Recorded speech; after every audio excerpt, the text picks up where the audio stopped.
हमारे पास वो क्या होता है, उपसमुच्चय होता है। किसका? दो समुच्चयों के कार्तीय गुणनफल का। मतलब relation is the subset of the Cartesian product of two sets. अगर अब हम बात करें एन यानी ए में उपस्थित अवयवों की संख्या, the number of elements are present in set A. तो अगर हम देखें तो मान लीजिए कि वो हमारे पास पी, कल भी हमने इस पे बात करी थी, जस्ट रिवाइज करके आगे बढ़ रहे हैं। एनबी यानी number of elements present in set B, ठीक है ना, तो वो मान लेते हैं कि क्यू है। तो आपको अच्छे से पता होगा कि एन ए क्रॉस बी में, मतलब जो ए क्रॉस बी निकालेंगे, ए क्रॉस बी जो निकाल रहे हैं, उसमें उपस्थित अवयवों की संख्या कितनी होगी? उसमें उपस्थित अवयवों की संख्या बताओ जल्दी से, क्या बनेगी? वो पी और पी इंटू क्यू। अब ये तो हो गया। अब हमने अभी बोला है कि जो संबंध है वो क्या है बेटा? उपसमुच्चय। और किसका उपसमुच्चय? कार्तीय गुणनफलों का। तो यहां पर ये उपसमुच्चय ये देखना पड़ेंगे कि ए क्रॉस बी के कितने उपसमुच्चय हो सकते हैं। तो उपसमुच्चयों की संख्या मतलब नंबर ऑफ सबसेट निकालना है, तो वो बताता था हमको पावर ऑफ सेट, घात समुच्चय, जो हम लोगों ने क्लास 11th में पढ़ा था। कौन बताता है बेटा? वो हमको घात समुच्चय। तो अगर हम लोग बात करें घात समुच्चय, तो घात समुच्चय होता था 2 की पावर n, यानी 2 की पावर n होना, यानी ये जो n ये number of elements present in set ए, कि ए में उपस्थित अवयवों की संख्या। तो अगर हम लोग बात करें तो यहाँ किसका हमको उपसमुच्चय चाहिए? ए क्रॉस बी का चाहिए, कि ए क्रॉस बी के कितने उपसमुच्चय बन सकते हैं, और जो ए क्रॉस बी के उपसमुच्चय बनेंगे वही तो हमारे क्या होंगे? संबंध होंगे। तो अगर हम बात करें कि नंबर ऑफ रिलेशन यानी संबंधों की संख्या, तो बन जाएगी बेटा 2 to the power p q. ये कल इतनी बातें हो चुकी थी कि अगर कभी भी आपको संबंध निकालना हो तो आप ये देख लो कि ए क्रॉस बी में कितने अवयव हैं, और ए क्रॉस बी में अगर आपको अवयव ढूंढना हो तो कुछ नहीं करना है, आप देख लो ए में कितने हैं अवयव, बी में कितने हैं, दोनों का इंटू कर लो तो ए क्रॉस बी में आ जाएंगे। और आपको नंबर ऑफ रिलेशन चाहिए, संबंधों की संख्या चाहिए, तो वो हो जाएगा 2 to the power p q. इतनी बातें हो चुकी थी। इतना क्लियर है सभी को क्या? कल मैंने एक एग्जांपल करवाया भी था। चलिए एक और लिखते हैं, एक क्वेश्चन और लिखते हैं। यदि समुच्चय ए में दो अवयव हो और समुच्चय बी में भी दो अवयव हो, यदि समुच्चय ए में दो अवयव हो और समुच्चय बी में भी दो अवयव हो, if n A equal to 2 and n B equal to 2, यदि समुच्चय ए में अवयवों की संख्या 2 हो और समुच्चय बी में भी अवयवों की संख्या 2 हो, तो ए से बी में बनने वाले कुल संबंधों की संख्या को ज्ञात कीजिए। Find the number of relation from A to B, total number of relations from A to B. कर सकते हैं क्या? तो ए से बी में बनने वाले कुल संबंधों की संख्या को ज्ञात कीजिए। क्या आया? कितने आए टोटल नंबर ऑफ रिलेशन बताओ सर? 16। कुल संबंधों के से कितने आ रहे हैं? 16 आ रहे हैं क्या? बोलो जल्दी से बेटा, कितने आए? 16 आ गए क्या? नहीं आए? तो टोटल नंबर ऑफ जो बन रहे हैं वो कितने बनेंगे? 16। ठीक है, 16 बनेंगे। कैसे? क्योंकि देखो एन में कितने हो गए? 2, और एनबी में कितने हो गए? 2। तो अगर आप ए क्रॉस बी में देखोगे, एन ए क्रॉस बी में, तो वो कितना हो जाएगा बेटा? 2 इंटू 2 मतलब कितना हो जाएगा? 4। अरे आएगा कि नहीं? और अभी हमने नंबर ऑफ रिलेशन, संबंधों की संख्या के बारे में बात किया बेटा, क्या आएगा? 2 to the power p q, यानी 2 टू द पावर कितना? पी क्यू की वैल्यू कितनी आई थी? 4, यानी 2 की पावर 4, यानी कितने आ जाएंगे? यानी 16 संबंध बनेंगे किधर? ए से बी। थोड़ा बहुत आया क्या? नहीं आया? चलिए अगर अब हम लोग और आगे बढ़े तो लिखो संबंधों के प्रकार, टाइप्स ऑफ रिलेशन। संबंधों के प्रकार, शायद कल यहीं पर बात चल रही थी, है ना? संबंधों के प्रकार पर बात चल रही थी, और इसमें शायद रिक्त संबंध हो गया था, रिक्त संबंध हो गया था। ठीक है, वो हो गया था। तो दूसरा लिखो सार्वत्रिक संबंध। सार्वत्रिक संबंध, सार्वत्रिक संबंध, सार्वत्रिक को बोलते हैं हम लोग यूनिवर्सल रिलेशन। सार्वत्रिक संबंध, यूनिवर्सल रिलेशन। अब थोड़ा अच्छे से समझना कि सार्वत्रिक संबंध होता क्या है। देखो सबसे पहले तो हमने अभी बात करी है कि संबंध क्या, संबंध जो होता है वो दो कार्तीय गुणनफलों का क्या होता है बेटा? क्रॉस प्रोडक्ट का क्या होता है? सबसेट होता है। इतना क्लियर है ना? अब हम बोल रहे हैं यूनिवर्सल। यूनिवर्सल सेट हम लोगों ने क्लास 11th में पढ़ा था, याद हो तो। ऐसा यूनिवर्सल रिलेशन है, यूनिवर्सल सेट पढ़ा था हम लोगों ने। आपको पता हो तो सार्वत्रिक समुच्चय हम लोगों ने क्लास 11th में देखा था। सार्वत्रिक समुच्चय मतलब क्या बोला था? ऐसा समुच्चय जिसमें सारे ही अवयव आ जाए, उसको हम लोग क्या बोलते थे? सार्वत्रिक समुच्चय, यूनिवर्सल सेट बोलते थे उसको। तो अगर ऐसा संबंध जिसमें ए क्रॉस बी के सारे अवयव आ जाए, A relation contain all the elements of A cross B, A cross B के सारे ही आ जाए। समझ रहे हैं ना आप लोग कि ए क्रॉस बी में जितने भी एलिमेंट्स है, मान लीजिए, देखिए, मान लेते हैं कि ए हमारे पास ए और बी, ठीक है, और बी हमारे पास मान लीजिए कि सी और डी। क्लियर है क्या? और अगर मैं इसका क्रॉस प्रोडक्ट करूं ए क्रॉस बी से, तो क्या मिलेगा मुझे बेटा? बोलो जल्दी से। एसी मिलेगा। क्या मिलेगा बेटा मुझे? एडी मिलेगा, बीसी मिलेगा, और क्या मिल जाएगा? बीडी। तो एक रिलेशन मेरा आर ऐसा आ जाए कि आर के अंदर ये सारे के सारे आ जाए, तो ऐसे संबंध को हम लोग क्या बोलते हैं? सार्वत्रिक संबंध, यूनिवर्सल रिलेशन। और मैं बताता हूं आप लोगों को, देखो इसमें कितने? दो। इसमें कितने? दो। यानी यहां पर इसमें एनए में दो हो गए, एनबी में कितने हो गए? दो। क्लियर है क्या? यानी ए क्रॉस बी में कितने आ गए? चार। और ए क्रॉस बी में कितने आ गए? तो संबंधों की संख्या 2 की पावर 4, यानी कितने बनेंगे? कुल संबंध तो 16 बनेंगे। कुल संबंध कितने बनेंगे? 16। टोटल नंबर ऑफ रिलेशंस कितने बनेंगे? 16। पर 16 में एक ऐसा संबंध आएगा जो इन चारों को कंटेन करेगा, और जो इन चारों को कंटेन करेगा, जो ये चारों एलिमेंट्स उसके अंदर होंगे, उसी को हम लोग क्या कहेंगे? सार्वत्रिक संबंध, मतलब यूनिवर्सल रिलेशन। तो सीधी सी बात है, रिक्त पूछे तो ऐसा संबंध जिसमें ए क्रॉस बी के एक भी अवयव ना आए, उसको हम लोग बोलते हैं एम्प्टी रिलेशन या रिक्त संबंध। और ऐसा रिलेशन जिसके अंदर ए क्रॉस बी के सारे ही एलिमेंट्स आ जाए, contain all the elements of A cross B, is called, बोलो, यूनिवर्सल रिलेशन। तो क्लियर हो गया क्या? तो लिख लो इसका डेफिनेशन में, यूनिवर्सल रिलेशन, सार्वत्रिक संबंध में लिखो, ऐसा संबंध जिसमें ए क्रॉस बी के सारे ही अवयव उपस्थित हो, A relation in which all the elements of A cross B are present.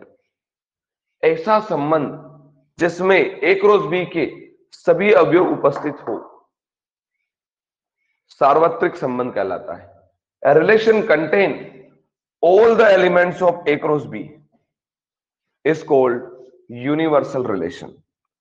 अब एग्जाम्पल, बच्चा बोल रहा सर एग्जाम्पल, मेरे को तो एग्जाम्पल से ही समझ में आएगा, डेफिनेशन थोड़ी कम समझ में आती है। देखते हैं एग्जाम्पल, देखते हैं। मान लीजिए कि आपके पास कोई एक सेट ए है, सेट ए है जिसमें दे दिया है 1 2 और 3।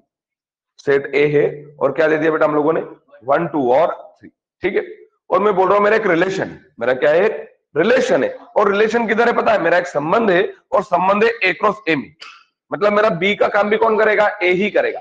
अच्छा देखो, मेरा जो संबंध आएगा ना, वो पता है किसका सबसेट होगा? ए क्रॉस ए का होगा। तो अगर मैं देखूं, अगर ए क्रॉस ए देखना चाहूं, ऐसे मुझे देखने की जरूरत नहीं है, अगर देखना चाहूं तो क्या मिलेगा? देखो जल्दी से, ए क्रॉस एक में मिलेगा मुझे 1 1, अरे 1 1 मिलेगा, बोलो बेटा जल्दी से।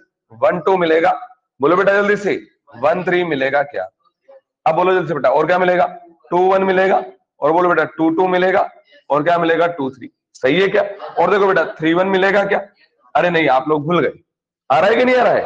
अरे ए क्रॉस ए मतलब 1 2 3 में क्रॉस करना है, किसका? 1 2 3 का। क्या समझ में आया? तो पहले 1 का किया तो 1 1 1 2 और 1 3, फिर 2 का किया तो 2 1 2 2 और 2 3। अब किसका कर रहा है? 3 का, तो 3 1 3 2 और 3 3। क्लियर है क्या? यही बनेगा कि नहीं बनेगा? श्योर है? इतना समझ में आया कि नहीं आया? मैं ये बताना चाह रहा हूं कि यूनिवर्सल रिलेशन होता क्या है, समझना। मैं एक एग्जांपल की हेल्प से आपको शो कर रहा हूं कि मान लो मेरा एक ए सेट है, ये ए सेट हो गया, ये मेरा रिलेशन है किसके अंदर है? ए क्रॉस ए में, मतलब मेरा बी वाला सेट भी कौन बन चुका है? ए ही बन चुका है। यानी अगर मैं एलिमेंट लूंगा तो ये यहीं से लूंगा, मतलब 1 1 लूंगा या 1 2 लूंगा या 1 3 लूंगा, इसके अलावा कोई दूसरे नंबर नहीं लूंगा। और यूनिवर्सल की डेफिनेशन मैंने क्या बताई?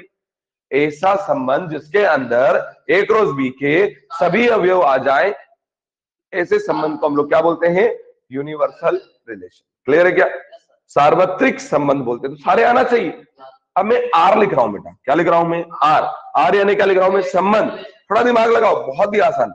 आर में लिख रहा हूं ए कोमा बी, क्या लिख रहा हूं बेटा, सच देख ए कोमा बी है और इस तरीके से है कि मैं ऐसा लिख रहा हूं कि ए प्लस बी जो है, क्या है बेटा, A plus B always less than equal to 10, a plus b always less than equal to b, always less than 10। और मैं बता रहा हूं where a comma b both are a comma b both are belongs to a, जबकि a और b मुझे दोनों किस में से लेना है, a में से ही लेना है, उससे बाहर का एलिमेंट नहीं लेना है।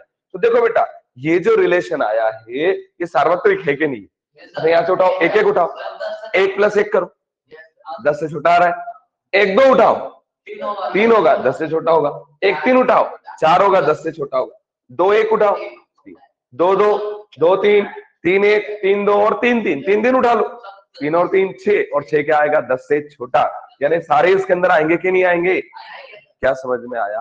तो ऐसा संबंध जिसके अंदर ए क्रॉस ए के या ए क्रॉस बी के सारे ही अवयव आ जाए, इस प्रकार के संबंध को हम लोग सार्वत्रिक संबंध कहते हैं। क्लियर है क्या, A relation contain all the elements of A cross B, या यहाँ A to A में था तो A cross A, this type of relation we called the universal relation। आ गया होगा समझ में क्या नहीं आया, एक एग्जांपल लिख लो आप चाहो तो, ये A सेट हो गया, R एक रिलेशन है A क्रॉस A में, R in A cross A and R ये डिफाइन कर रखा है, this relation is called universal relation. इस संबंध को हम लोग सार्वत्रिक संबंध कहेंगे।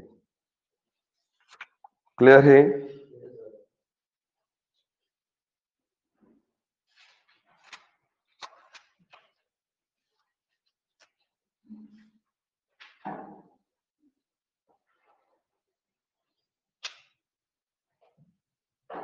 नोट कर पाए इसको,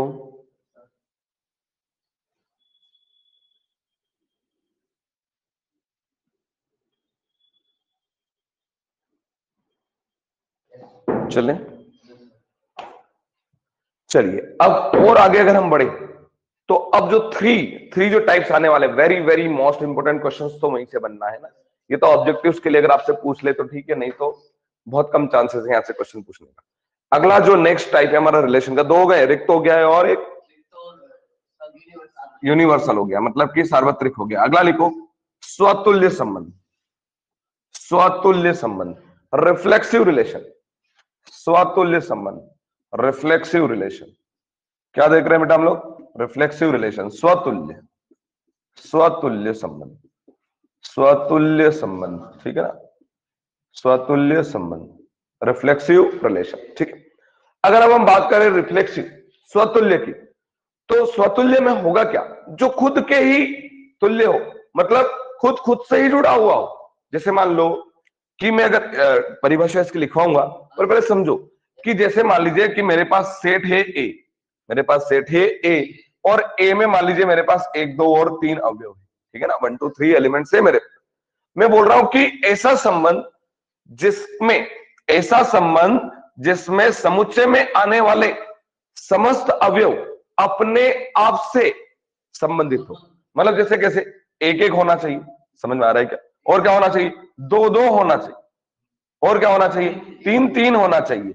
ऐसे संबंध को a relation in which all the elements of set A are related to itself, खुद से ही संबंधित हो, related to itself, but every element, कोई भी एलिमेंट छूटना नहीं चाहिए, हर एक अवयव अपने आप से संबंधित हो, इस प्रकार के संबंध को हम क्या कहेंगे, स्वतुल्य यानी रिफ्लेक्सिव रिलेशन कहेंगे।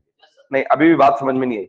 ऐसा संबंध जिसमें समुच्चय में आने वाला हर एक अवयव अपने आप से संबंधित हो, a relation in which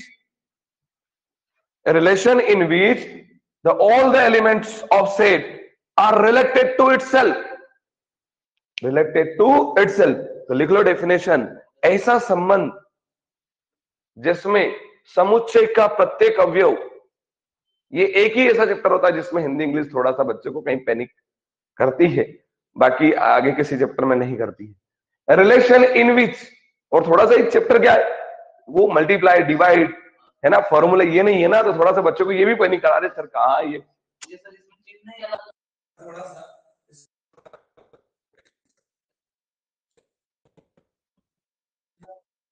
एक बार फिर से बोलते हैं, a relation in which all the elements of a set A related to itself, related to itself, ऐसा संबंध जिसमें समुच्चय के प्रत्येक अवयव अपने आप से संबंधित हो या खुद से संबंधित हो, स्वतुल्य संबंध कहलाता है। उदाहरण के लिए मान लो ये ए और ये मैंने आर लिख दिया, उदाहरण के लिए ए हो गया और ये क्या हो गया मेरा आर। समझ में आया क्या बेटा? एक एक, दो दो, तीन तीन, अरे आया। एक और एग्जांपल लेते हैं, मान लीजिए मेरे पास ए में आ गया ए बी और सी, ठीक है ना, क्या आ गया मेरे पास ए बी सी। अब मैं ऐसा लिख रहा हूं आर, एक आर मैंने ऐसा लिखा है बेटा, आर मैंने लिखा है जिसमें मेरे पास आ रहा है A A B B B B और मैंने लिख दिया है ए सी। अब मुझे बताओ कि क्या ये संबंध मेरा स्वतुल्य है या नहीं है? बताओ जल्दी से, रिफ्लेक्सिव है कि नहीं है? नहीं है। क्यों नहीं है? एसी आ गया उससे प्रॉब्लम नहीं है, एसी आ गया उससे प्रॉब्लम नहीं है, प्रॉब्लम उससे है कि सीसी नहीं आया। खुद से होना चाहिए, बाकी से भी हो रहा है तो उसको कोई प्रॉब्लम नहीं है। तो ये एसी आया उससे उसको कोई दिक्कत नहीं है, दिक्कत इससे है कि ये सीसी नहीं आया। अगर चलो मान लो मैं सीसी को भी इंक्लूड कर लूं तो क्या आप स्वतुल्य है? क्या रिफ्लेक्सिव है? क्यों नहीं? अरे ऐसा जरूर थोड़ी ना है, मैंने तो सिर्फ एक एग्जांपल लिख दिया।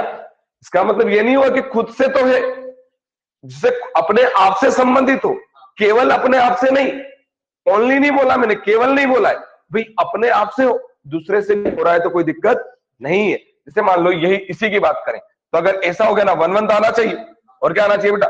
2 2 भी आना चाहिए, और क्या आना चाहिए? 3 3 भी आना चाहिए।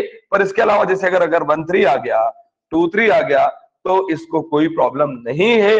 हर एक अवयव अपने आप से संबंधित होना चाहिए, बाकी किसी और के साथ हो रहा है तो उसको कोई प्रॉब्लम नहीं है।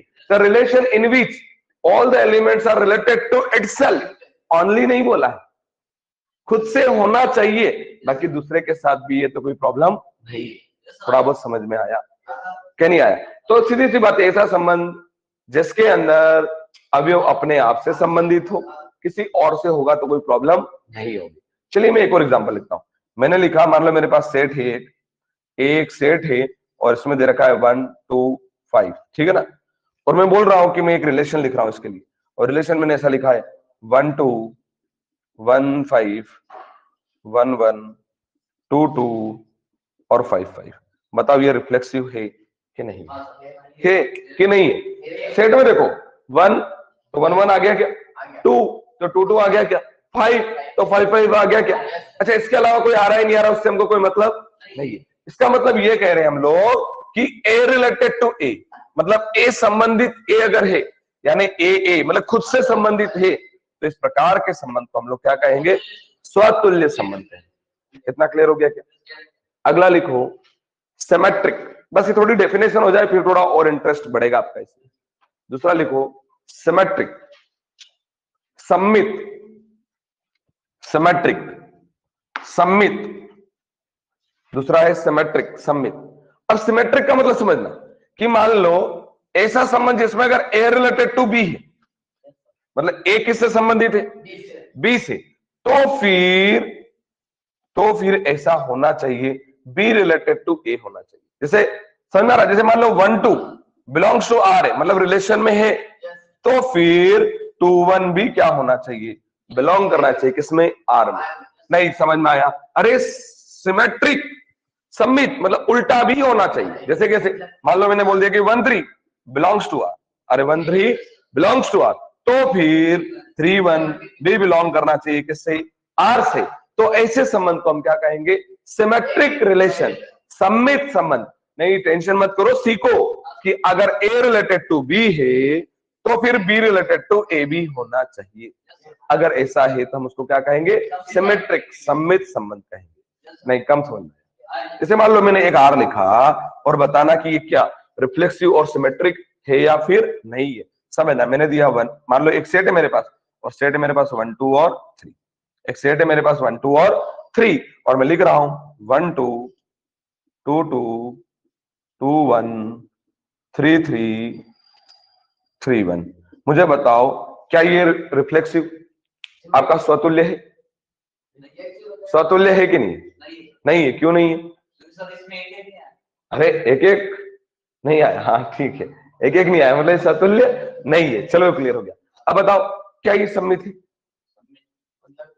सिमेट्रिक है क्या नहीं है? 1 to 2 1 और है कि नहीं है? देखो 3 1 है पर 1 3 नहीं है, इसका मतलब ये सिमेट्रिक नहीं है। क्लियर है क्या? अगर मैं इसमें अगर ये भी लिख दूं 1 3 लिख दूं और मैं इसमें एक और चीज लिख देता हूं और 1 1 भी लिख देता हूं, बताओ अब स्वतुल्य है क्या?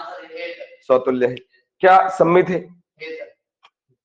देखो ना 1 2 है तो 2 1 है, 2 2 तो है ही सही, 3 3 यही सही है, 3 1 है तो 1 3 भी। क्या आपको समझ में आया कि नहीं आया? थोड़ा बहुत कि कोई कंफ्यूजन? चलिए तो दो हो गए हमारे पास। ध्यान रखना बेटा, अगर ए रिलेटेड टू बी है तो फिर क्या होना चाहिए? बी रिलेटेड टू ए। बस इतना ध्यान रखो, बाकी एलिमेंट्स पे ज्यादा ध्यान नहीं दोगे तो भी कोई प्रॉब्लम नहीं है। ए रिलेटेड टू बी है तो फिर क्या होना चाहिए? बी रिलेटेड टू ए होना चाहिए। तो ऐसे संबंध को हम क्या कहेंगे? सम्मित, सिमेट्रिक रिलेशन।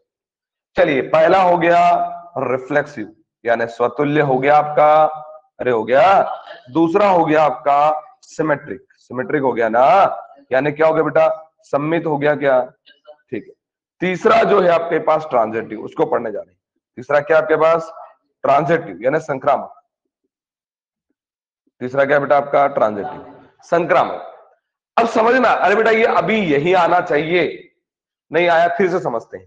पहली बात संबंध समझ में आया। संबंध क्या है? दो समुच्चयों के कार्तीय गुणनफल का उपसमुच्चय। क्लियर है क्या? The relation is the subset of the Cartesian product of two sets. Clear है क्या इतना? फिर पहला कौन सा आया था? रिक्त संबंध। अरे रिक्त आया था, एम्प्टी आया था। A relation contain no element of A cross B, जिसमें A cross B का कोई भी अवयव नहीं होगा, उसको हम लोग क्या कहेंगे? रिक्त संबंध। फिर आया था दूसरा हमारा सार्वत्रिक, आया था क्या?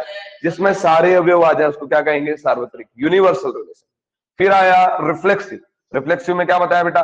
ए रिलेटेड टू ए, खुद से रिलेटेड होना चाहिए। तो ऐसे संबंध को हम क्या कहते हैं? रिफ्लेक्सिव संबंध को, रिलेशन को हम लोग क्या बोलते हैं? उसको हम लोग स्वतुल्य। ठीक है। दूसरा था सिमेट्रिक। सिमेट्रिक यानी सम्मित। क्या बताया था बेटा? कि अगर ए रिलेटेड टू बी तो फिर बी रिलेटेड टू ए भी होना चाहिए। अब किस पर आ रहे हैं हम लोग? ट्रांजिटिव। समझना ट्रांजिटिव के लिए, ट्रांजिटिव के लिए मैं ये बता रहा हूं बेटा कि जैसे मान लीजिए कि अगर ए रिलेटेड टू बी, क्या बेटा? ए रिलेटेड टू बी, और यही बी रिलेटेड है किससे? रिलेटेड है बेटा? सी से। अगर ए रिलेटेड टू बी है और बी रिलेटेड है किससे? सी से, तो फिर इन बी को हटा दो और फिर ए रिलेटेड टू सी होना चाहिए। अगर ऐसा है तो ये क्या है? ट्रांजिटिव, संक्रामक है, अन्यथा वो संक्रामक नहीं। क्या समझ में आया? क्या लिख सकते हो आप लोग कि अगर ए रिलेटेड टू बी और क्या हो जाए बेटा? B related to C, then A related to C होना चाहिए। तो उसको हम लोग क्या कहेंगे? संक्रामक, ट्रांजिटिव रिलेशन कहेंगे। थोड़ा बहुत तो आ गया होगा कि नहीं आया?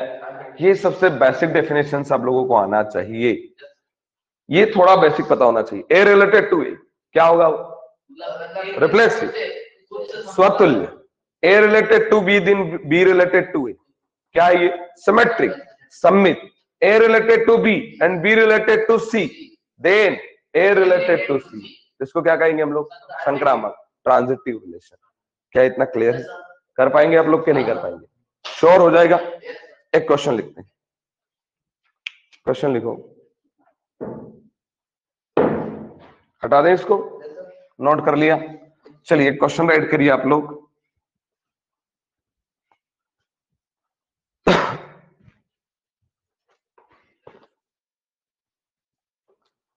क्वेश्चन है बेटा आपके पास, मान लीजिए एल किसी समतल में स्थित, मान लीजिए एल किसी समतल में स्थित समस्त रेखाओं का एक समुच्चय है। पहले मैं हिंदी में लिखवा दूं फिर इंग्लिश में भी लिख लेंगे इसको। मान लीजिए एल किसी समतल में स्थित समस्त रेखाओं का एक समुच्चय है। Let L is the set of all the lines in a plane. मान लीजिए कि एल समतल में स्थित समस्त रेखाओं का समुच्चय। Let L be the set of all the lines in a plane and R, तथा संबंध आर, और ये रिलेशन आर दे रखा है, and R is equal to L1, L2 such that L1 और L2 इस प्रकार से हैं। L1 एंड L2 इधर रखा बेटा, L1 L2 पर लंब है, L1 L2 पर लंब है। L1 is perpendicular to L2, L1 is perpendicular to L2। लिखा बेटा आप लोगों ने? जांच कीजिए कि संबंध स्वतुल्य, सममित और संक्रामक है या नहीं। Check the relation is reflexive, symmetric और ट्रांजिटिव। जांच कीजिए कि ये जो संबंध है ये आपका स्वतुल्य, सममित और संक्रामक है या नहीं। आराम से समझिए, जल्दबाजी नहीं करना है। Check the relation is reflexive, symmetric और ट्रांजिटिव। देखो, जब भी क्वेश्चन आए, जब भी संबंध का क्वेश्चन आए, रिलेशन का क्वेश्चन आए, सबसे पहला काम तो ये करते आना चाहिए कि आपको जो समुच्चय दे रखेगा उस समुच्चय को लिखना, मतलब जो सेट दे रखेगा उस सेट को लिखना, और दूसरा काम रिलेशन को लिखना, मतलब संबंध को लिखना। पहला काम यही करना है। तो पहले में मान लेते हैं कि ए किसको माना हमने? उस सेट को, वो जो समुच्चय जो दिया है, क्या दिया है बेटा? एल, समस्त रेखाओं का समुच्चय। एल क्या दिया बेटा आपको? समस्त रेखाओं का या समतल में उपस्थित रेखाओं का समुच्चय। क्या लिखोगे? L is the set of all the lines present in a plane. मतलब एल क्या दे रखा है बेटा आपको? मतलब एक सेट दे रखा है ना, समस्त रेखाओं का एक समुच्चय दे रखा है। ये और ये संबंध दो सबसे पहले लिखना। मान लो कोई सा भी क्वेश्चन आ गया, कोई सा भी क्वेश्चन आ जाए, सबसे पहला काम क्या है? समुच्चय को लिखना, मतलब जो आपको सेट दे रखा है उसको लिखना, और फिर रिलेशन को लिखना, मतलब फिर उस संबंध को लिखना। उसके बाद हम देखेंगे कि वो रिफ्लेक्सिव है, सिमेट्रिक है या ट्रांजिटिव है कि नहीं, स्वतुल्य, सममित और संक्रामक है या फिर नहीं है। उसको हम लोग आगे चेक करेंगे। क्या इतना क्लियर है बेटा? इतना तो क्लियर है। अब देखो हमको करना क्या है। सबसे पहला कौन बेटा? स्वतुल्य। अरे किसकी बात करेंगे बेटा? बोलो जल्दी से। स्वतुल्य की बात करें, यानी किसकी बात करेंगे बेटा हम लोग? रिफ्लेक्सिव। देखेंगे कि रिफ्लेक्सिव है कि नहीं। संबंध क्या बेटा? दो रेखाएं लेना, L1 और L2, और इस तरीके से लेना है कि L1 क्या हो? L2 पर लंब। अब मुझे बताओ कि ये मैंने एक रेखा ले ली, ठीक है ना? मुझे बताओ ये रेखा क्या खुद पर लंबवत हो सकती है? कोई भी रेखा खुद पर परपेंडिकुलर हो सकती है क्या? अरे परपेंडिकुलर होना मतलब दूसरी रेखा का आना पड़ेगा कि नहीं आना पड़ेगा? तो हमको पता है कि कोई भी रेखा अपने आप पर लंबवत नहीं हो सकती। We know that no any line is perpendicular to itself. कोई भी रेखा अपने आप पर लंबवत नहीं हो सकती। We know that no any line perpendicular to itself. कोई भी रेखा अपने आप पर लंबवत नहीं हो सकती। इसका मतलब क्या हो जाएगा? ए, या ए की जगह एल लिख लो। L not related to L, मतलब खुद से संबंधित नहीं है, अतः दिया गया संबंध स्वतुल्य नहीं है। नहीं आया समझ में? फिर से समझते हैं। कोई भी रेखा अपने आप पर लंबवत नहीं हो सकती। We know that no any line perpendicular to itself. यही तो लिखना है, या स्वतुल्य में लिखो। हम जानते हैं कोई भी रेखा अपने आप पर लंबवत नहीं हो सकती। We know that no any line is perpendicular to itself. अरे बेटा समझो, कोई भी रेखा देखो ना, कोई भी रेखा अपने आप पर लंबवत कैसे हो सकती है? तो खुद से संबंधित नहीं होगा, और अगर खुद से संबंधित नहीं हुआ मतलब क्या हो जाएगा? ये नॉट रिफ्लेक्सिव, मतलब स्वतुल्य नहीं है। पर यहां लिखना पड़ेगा।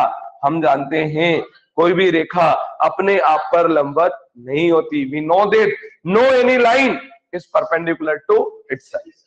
So it is not a reflexive relation. अतः यह संबंध स्वतुल्य नहीं है। थोड़ा बहुत आया? चलिए दूसरे के लिए चलें। दूसरे के लिए चलें तो दूसरे के लिए कौन बेटा? सममित। सममित यानी क्या हो जाएगा आपका? सिमेट्रिक। चलिए सिमेट्रिक। सिमेट्रिक के लिए दो लोग चाहिए। जैसे कैसे? ए रिलेटेड टू बी हो, ये लेके चलेंगे और ये प्रूव करने की कोशिश करेंगे कि बी भी रिलेटेड है किससे, ए से। देखो ये तो रहेगा हमारे पास, इसको लेकर चलना है और इसको लेकर आना है। अगर ये लेकर आ गए तो हमारा काम हो गया, और ये नहीं आया मतलब हमारा काम नहीं हुआ है। तो देखते हैं, सबसे पहले सम्मित करें। देखो बेटा ध्यान देना, स्वतुल्य के लिए एक अवयव लेंगे, एक एलिमेंट लेंगे, सम्मित के लिए 2 लेंगे, कितने एलिमेंट लेंगे, 2 अवयव लेंगे, और संक्रामक के लिए 3 अवयव लेंगे, 3 एलिमेंट लेंगे, याद रखना, क्योंकि उसमें ए बी और सी भी आता है। क्लियर है क्या? तो समझना बहुत आसान है, बहुत ज्यादा आसान। इसमें करना क्या है, सम्मित के लिए मुझे कितने अवयव चाहिए, 2। अभी है क्या मेरे पास, नहीं है, तो मैं क्या कर लूंगा, उसको मान लूंगा। माना L1 तथा L2, माना L1 तथा L2 दो रेखाएं, मैंने क्या ले लिया, L1 और L2 क्या ले लिए, दो रेखाएं, जहां L1 L2 दोनों बेटा किस में से लिया है मैंने, दोनों लिया है मैंने ए में से। ए मतलब मेरा कौन सा, जो मुझे सेट दे रखा है। L1 and L2 are 2 lines where L1 and L2 both are belongs to A. L1 और L2 हमारे पास 2 रेखाएं हैं, और जहां दोनों के दोनों किसमें से लिए हमने, ए में। सच देट, इस प्रकार से, ये इस प्रकार से लेंगे हम लोग, सच देट, इस प्रकार से कैसे ले रहे हम लोग कि L1, L2 belongs to R। ये हम लोग लेके चल रहे हैं, मैंने पहले ही बताया था, A रिलेटेड टू B लेके चलेंगे और ये प्रूव करने की कोशिश करेंगे कि B भी रिलेटेड है किससे, A से। नहीं समझ में आया, फिर से समझते हैं। हमेशा जब भी संबंध का क्वेश्चन आए, रिलेशन का क्वेश्चन आए और सम्मित वाला हो, तो 2 अवयव ले लो, दोनों किसमें से लेना है, इस A में से लेना है, और इस तरीके से लेना है कि वो दोनों आपस में क्या है, संबंधित है, मतलब रिलेटेड है। अब ये प्रूव करने की कोशिश करो कि L2 भी क्या है, संबंधित है किससे, L1 से। अब समझते हैं अच्छे से। देखो बेटा मैं क्या बताऊंगा, चूंकि सिंस L1, अरे क्या बेटा, L1 रिलेटेड है किससे बेटा, L2 से। सही है क्या? अरे हमने तो लिया है, इस प्रकार से 2 रेखाएं ली है कि L1 क्या रिलेटेड है किससे, L2 से। तो अगर L1 रिलेटेड टू L2 है तो बताओ ये ऐसा है ना, L1, L2 पर लंब है। अब देखो ना, रिलेशन में होगा कौन, L1 और L2, तो फिर तो ये होगा ना L1 L2 पर क्या बेटा, बोलो जल्द से, L1 L2 पर, बोलो बेटा, लंब है। L1 is perpendicular to L2, इतना क्लियर। अब मुझे बताओ, मान लो ये मेरी रेखा L1 है और ये मेरी रेखा कौन हो गई बेटा, L2। अब बच्चा बोल रहा है कि sir L1 is perpendicular to L2, कि L1 L2 पर लंब है। दूसरा बच्चा बोल रहा है नहीं नहीं सर, L2 L1 पर लंब है। क्या दोनों सही बोल रहे हैं कि दोनों गलत बोल रहे हैं? दोनों सही बोल रहे हैं। क्यों? क्योंकि L1 L2 पर लंबवत है या L2 L1 पर लंबवत है, बात बराबर है। तो अगर हम L1 L2 पर लंब लिख रहे हैं तो क्या ऐसा लिख ले क्या, L2 L1 पर लंब है? अरे लिख सकते हैं कि नहीं लिख सकते हैं, L2 is perpendicular on L1। देखो L1 L2 पर लंब था, उसी को हम लोग क्या लिख सकते हैं, L2 L1 पर लंब है। इसका मतलब क्या हो गया, इसका मतलब ये हो गया कि L2 L1 बिलोंग कर गया किससे, R से। देखो A, B तो रिलेटेड था, आपने क्या बता दिया कि B, A भी रिलेटेड है किससे, R से। क्या थोड़ा बहुत समझ में आया? तो क्या लिख सकते हैं, ये हो गया, यहां पर लिख सकते हैं दिया गया संबंध एक सम्मित संबंध है, hence given relation is a symmetric relation। थोड़ा बहुत ट्रिक समझ में आया? अब तीसरे के लिए चलना है, और तीसरा कौन है हमारा, ट्रांजिटिव, संक्रामक। तीसरा कौन है हमारा, ट्रांजिटिव, संक्रामक। तो संक्रामक के लिए चलते हैं। थर्ड वन इज ट्रांजिटिव संक्रामक।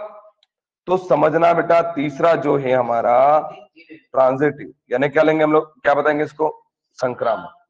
अगर हम ट्रांजिटिव संक्रामक के लिए बात करें तो समझना अच्छे से, कितने एलिमेंट लेना पड़ेंगे, 3। तो आप क्या करोगे भाई, माना L1 L2 L3 3 रेखाएं हैं, late L1 L2 L3 are 3 lines, 3 रेखाएं हैं, 3 रेखाएं। Late L1 L2 L3 are 3 lines where, जहां L1 L2 L3 belongs to A। ये तीनों के तीनों हम इससे ही लेंगे जो हमको सेट दिया होगा, उससे बाहर की नहीं लेंगे। तो देखो सम्मित के लिए 2 लेते हैं, स्वतुल्य के लिए 1 और संक्रामक के लिए 3 लेना है। और इस प्रकार से सच दैट, इस प्रकार सच दैट कैसे लेना है कि L1, L2 belongs to R, और क्या बेटा बोलो, L2, L3 belongs to R। इस तरीके से लेना है कि L1 L2 से संबंधित हो और L2 L3 से संबंधित हो, और ये बताना है कि L1 L3 से संबंधित है। क्या समझ में आया? अब बेटा बहुत ही आसान समझना। अब मैं सबसे पहले क्या बताऊंगा, चूंकि सिंस L1 L2 पर क्या बेटा लंब है। क्लियर है क्या? अरे L1 L2 पर क्या है, लंब है, तो L1 L2 पर क्या हो गया, लंब हो गया। और बताएंगे, समझना, क्योंकि L2 रिलेटेड टू, L2 क्या है बेटा, रिलेटेड टू L3। इसका मतलब क्या होगा समझना, इसका मतलब ये होगा कि L2, बोलो बेटा जल्दी से, L3 पर लंब है। मतलब L1 is perpendicular to L2 और L2 परपेंडिकुलर टू L3। मैं समझाने की कोशिश करता हूं बेटा, आपको समझना अच्छे से। ये कौन हो गया मेरा, ये कौन हो गया मेरा, L1। L1 क्या हो गया बेटा, बोलो जल्दी से, परपेंडिकुलर हो गया। किस पर परपेंडिकुलर हो गया, L2 पर। अभी L2 है ना, L2 ये परपेंडिकुलर है। क्या है बेटा, ये परपेंडिकुलर है। किस पर परपेंडिकुलर है, देखो L1 परपेंडिकुलर है किस पर, L2 पर। और ये कौन हो गया, L2। L2 क्या हो गया, परपेंडिकुलर किस पर, L3 पर। इस L2 को हटा दो और L1 और L3 को देखो, क्या परपेंडिकुलर है। अरे देखो ना, L1 और L3 को देखो, क्या परपेंडिकुलर है, क्या लंबवत है, नहीं है, क्या है, समांतर है। समझ में आया कि नहीं आया? अरे आया कि नहीं आया?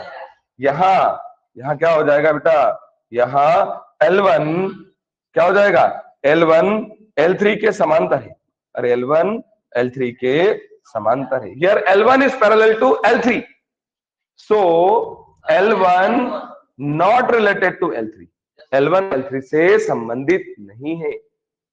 नहीं, थोड़ा बहुत तो कंफ्यूज हो रहे हैं आप लोग, बोलने में कंफ्यूज, बाकी समझ में आ गया क्या? तो L1 L3 के क्या है, संबंधित नहीं है। अतः हम कह सकते हैं कि यह दिया गया संबंध संक्रामक संबंध नहीं है। Hence given relation is not a transitive relation। क्या इतना नोट कर पाए? थोड़ा बहुत आया। अरे अभी तो शुरुआत है, पहला क्वेश्चन हुआ है, 2-3 क्वेश्चन के बाद तो बहुत अच्छे समझ में आने लग जाएगा। अब अगर हम लोग और आगे चले तो एक नोट लिख लो, सिर्फ एक नोट लिख लो, एक नोट लिख लें, वेरी इंपॉर्टेंट। बिल्कुल एमपी बोर्ड में 100% 1 नंबर का ऑब्जेक्टिव यही बनेगा, श्योर 100% मान के चलो। एक नोट लिख लो, अगर कोई संबंध स्वतुल्य, सममित एवं संक्रामक तीनों हो, a relation which is reflexive, symmetric and transitive। अगर कोई संबंध स्वतुल्य, सममित और संक्रामक तीनों हो, a relation which is reflexive, symmetric and transitive, this type of relation is called equivalence relation। This type of relation is called equivalence relation। Equivalence relation, इस प्रकार के संबंध को हम तुल्यता संबंध कहते हैं। क्या कहते हैं बेटा इसको हम लोग, तुल्यता। वो पूछेगा कि इस प्रकार जो रिफ्लेक्सिव भी, मतलब स्वतुल्य भी हो, सम्मित भी हो और संक्रामक भी हो, ऐसे संबंध को हम क्या कहेंगे? तो ऐसे संबंध को हम लोग तुल्यता संबंध कहेंगे। क्या कहेंगे उसको हम लोग? तुल्यता संबंध, इक्विवेलेंस रिलेशन। नोट याद रहेगा कि गड़बड़ कर दूंगी? ठीक है, इससे रिलेटेड क्वेश्चंस और कल हम लोग आगे बढ़ाएंगे। पर एक बात ध्यान रखना, क्या बता बेटा, स्वतुल्य यानी किसके लिए? रिफ्लेक्सिव के लिए। ए रिलेटेड टू ए, मतलब एक ही एलिमेंट लेना है। अब दूसरा कौन आ जाएगा? सम्मित के लिए क्या लेना? 2। ए रिलेटेड टू बी आपको लेके चलना है और ये प्रूव करना है कि बी रिलेटेड टू ए। और संक्रामक यानी ट्रांजिटिव के लिए ए, बी और सी 3 अवयव लेना है और इस तरीके से लेना है कि ए रिलेटेड टू, और बोलो बेटा बी रिलेटेड टू सी, इन दोनों को हटाओ और ये प्रूव करना है कि ए रिलेटेड टू सी। और ऐसा संबंध जो सम्मित, स्वतुल्य और संक्रामक तीनों होगा, रिफ्लेक्सिव, सिमेट्रिक और ट्रांजिटिव तीनों होगा, इक्विवेलेंस रिलेशन, उसको हम लोग तुल्यता संबंध कहते हैं। क्या समझ में आया? अच्छा, थोड़ा बहुत तो क्लियर हो गया होगा। थोड़ा बहुत में क्या क्या क्लियर हुआ होगा कि अगर कभी भी हमको क्या